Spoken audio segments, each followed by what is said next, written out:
As a personal trainer, I work with a lot of different people with different bodies and different movement histories.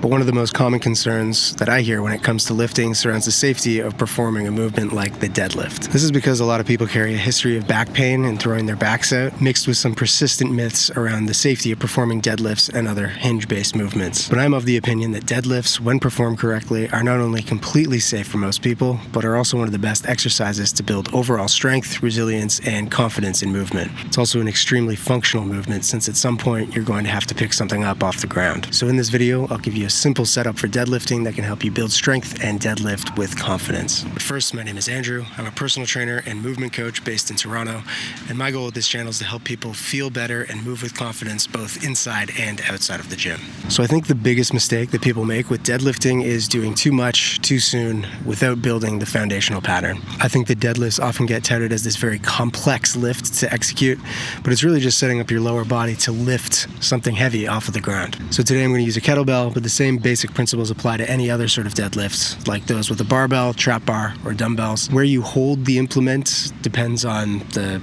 shape of the implement. A barbell, you'll hold the bar out in front of you.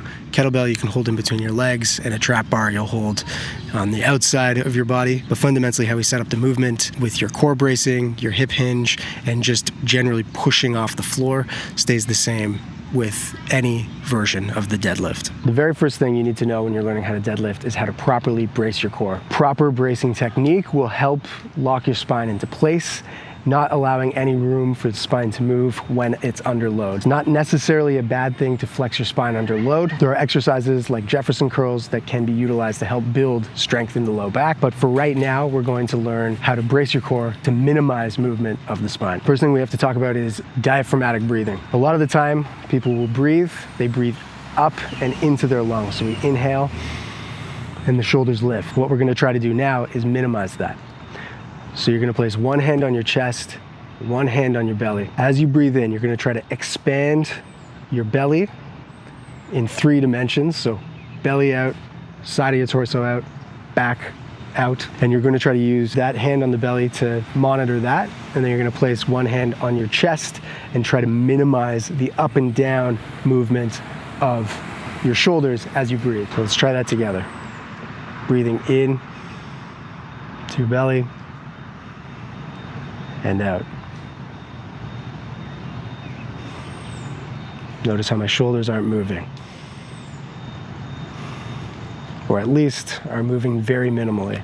It can also be useful to do this in front of a mirror and watch yourself, because you might still get some expansion of the belly, but you might also still get a little bit of that elevation of the shoulders.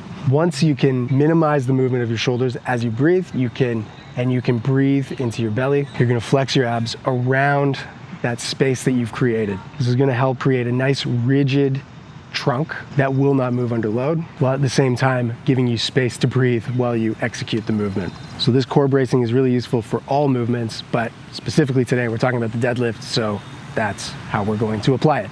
The next thing we need to learn when working up to a deadlift is the hip hinge. The deadlift is not a pure hinge in the same way a Romanian deadlift or a kettlebell swing are, but knowing how to execute a hip hinge properly will help to make the deadlift pattern less complicated when you go to pick something up from the floor. So to learn the hip hinge, we're gonna stand with our feet hip width apart or slightly wider. You're gonna roll your shoulders back and down, brace your core the way we just learned.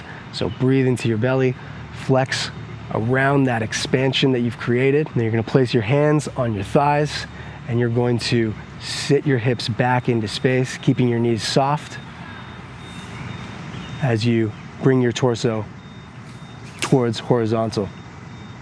You should start to feel an activation or a stretch in the hamstrings, and once you feel that, stop. So for some people, that might be here. Some people, that might be a little bit lower. Using a mirror can be beneficial here too, because what can often happen is you get to a certain point and then you just keep going, using your spine to continue getting deeper. The hip hinge is not about getting as deep as possible. It's about hinging at the hips until you feel that activation in the hamstrings. Once you find that activation, push through your heels, squeeze your glutes, come up nice and tall, maintaining that brace throughout the movement. So let's do it a couple more times. Feet hip width apart or slightly wider, shoulders back and down. Brace your core, hands on your thighs, sit your hips back while keeping your knees soft, finding that activation in the hamstrings, pushing through your heels, squeeze your glutes, come up nice and tall. And again.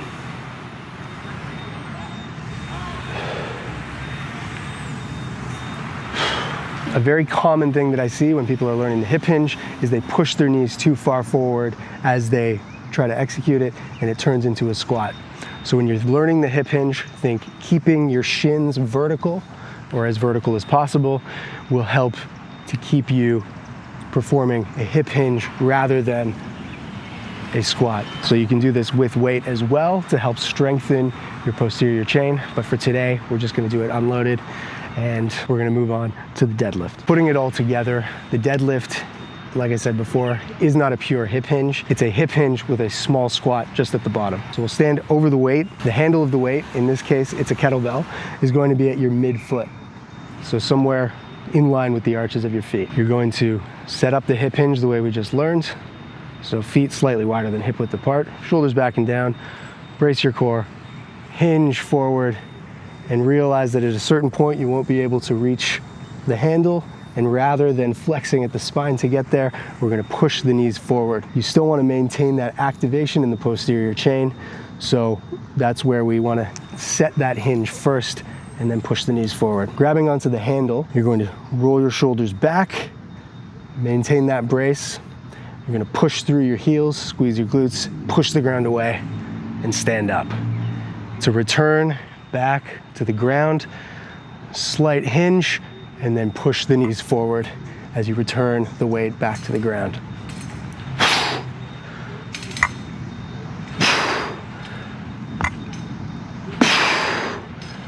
If you are prone to any sort of back pain or funkiness in the low back, maintaining the brace is the first line of defense in trying to shift the focus away from the low back and creating stability in the spine.